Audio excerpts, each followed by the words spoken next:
ഞങ്ങളിന്ന് പോയത് നമ്മുടെ വീടിൻ്റെ അടുത്തുള്ള ഇരുന്നലങ്ങോട് അപ്പൻ്റെ അടുത്തേക്കാണ് കേട്ടോ. അപ്പോൾ ഇരുന്നലങ്ങോട് എന്ന് പറയുമ്പോൾ കുറച്ച് പേർക്കെങ്കിലും അറിയാവും, ഇതൊരു ഗുഹാക്ഷേത്രമാണ്. ഇത് നൂറ്റാണ്ടുകളോളം പഴക്കമുള്ളൊരു ഗുഹാക്ഷേത്രമാണ്. ഇവിടുത്തെ വിഗ്രഹം എന്ന് പറയുന്നത് പാറമേൽ തനിയെ ഉണ്ടായ ഒരു രൂപമാണ് കേട്ടോ ഇരുന്നലങ്ങോടപ്പൻ്റെ. ഇരുന്നലങ്ങോടപ്പൻ എന്ന് പറയുന്നത് ശിവൻ്റെ ഒരു അവതാരം തന്നെയാണ്.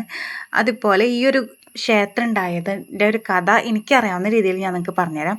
ഇവിടെ എൻ്റെ ഏട്ടൻ്റെ അമ്മയും അവിടുത്തെ ആൾക്കാരൊക്കെ പറഞ്ഞു കേട്ടൊരു കഥയാണ്. എനിക്ക് കറക്റ്റായിട്ട് അറിയില്ല കേട്ടോ. കാരണം ഈ നാട്ടിലല്ല ഞാൻ ജനിച്ച് വളർന്നത്. അപ്പോൾ പണ്ടത്തെ കാലത്ത് ഈ തോലിന് പോണ ആൾക്കാർ മഴ പെയ്തപ്പോൾ കയറി നിന്നതാണ് ഈ ഗുഹയിൽ.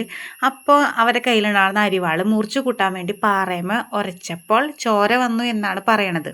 ഇവിടുത്തെ നാട്ടുകാരൊക്കെ കൂടി ഇങ്ങനെ നോക്കിച്ചപ്പോഴാണ് ഇങ്ങനൊരു ഒരു സാന്നിധ്യം അവിടെ കണ്ടത്. അങ്ങനെയാണ് കേട്ടോ ഈ ഒരു ക്ഷേത്രം പണിതതും അവിടെ ആരാധന ഉണ്ടായതും.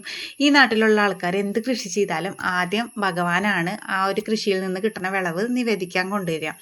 അതുപോലെ തന്നെ ഇവിടെ കാലുമ്മ അണിരോഗം ഉള്ളവർക്ക് പപ്പടം ചവിട്ടൽ, അതുപോലെ കൈ കാല് വേദന ഉള്ളവർക്ക് കൈയും കാലൊക്കെ എടുത്ത് വെക്കൽ, മുടിയില്ലാത്തവർക്ക് നമ്മൾ തനിയെ ചൂലുണിഞ്ഞ് കൊണ്ടുപോയി അവിടെ സമർപ്പിച്ച് കഴിഞ്ഞാൽ മുടി വളരും. അങ്ങനെ കുറേ ഐതിഹ്യങ്ങളുണ്ട് കേട്ടോ. ഈ ഒരു അമ്പലത്തിൽ ഭയങ്കര വിശ്വാസം ഉള്ളൊരു അമ്പലമാണ് എല്ലാവർക്കും.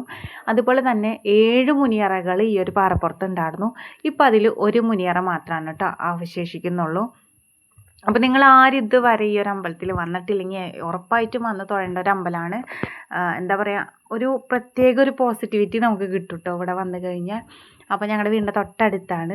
അപ്പോൾ നമുക്കൊരു മനസ്സിലൊരു വിഷമം വരുമ്പോൾ നമ്മൾ ഓടിപ്പോവുക ഇരുന്നലങ്ങോടപ്പനെ കാണാനാണ് കേട്ടോ. ഇരുന്നലങ്ങോടപ്പൻ്റെ പ്രധാന വഴിപാട് എന്ന് പറയുന്നത് അന്നദാനമാണ്. ഇവിടെ കുറേ അന്തേവാസികൾ താമസിക്കുന്നുണ്ട് കേട്ടോ, ആരും ഇല്ലാത്ത ആൾക്കാർ. ഈ ഒരു ക്ഷേത്രം സ്ഥിതി ചെയ്യുന്നത് തൃശ്ശൂർ ജില്ലയിലെ മുള്ളൂർക്കര എന്ന് പറഞ്ഞ ഗ്രാമത്തിൽ ഇരുന്നലങ്ങോട് എന്ന് പറഞ്ഞ സ്ഥലത്താണ്. അപ്പോൾ നമ്മുടെ വീഡിയോസ് ഇഷ്ടപ്പെട്ട് കഴിഞ്ഞാൽ ലൈക്ക് ചെയ്യാനും ഷെയർ ചെയ്യാനും കമൻറ്റ് ചെയ്യാനും മറക്കരുത്.